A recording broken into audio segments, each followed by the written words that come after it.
वज़ीर आला सिंध सैयद मुराद अली शाह ने सिंध असेंबली की तहलील के मामले पर पार्टी क़यादत से मशावरत मुकम्मल कर ली है और सिंध असेंबली अब 9 अगस्त को तहलील नहीं होगी, बल्कि इम्कान है कि ऐवान 11 अगस्त को तहलील होगा।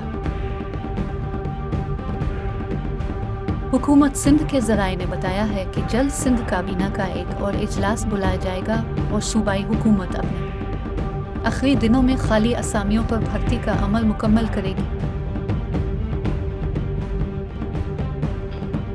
सिंध असेंबली में 8 अगस्त को अरकान का अलविदाई फ़ोटो सेशन भी मुलतवी कर दिया गया है। स्पीकर सिंध असेंबली आगा सिराज दुरानी ने अरकान को कल होने वाले ग्रुप फ़ोटो के मुलतवी होने से आगाह कर दिया है।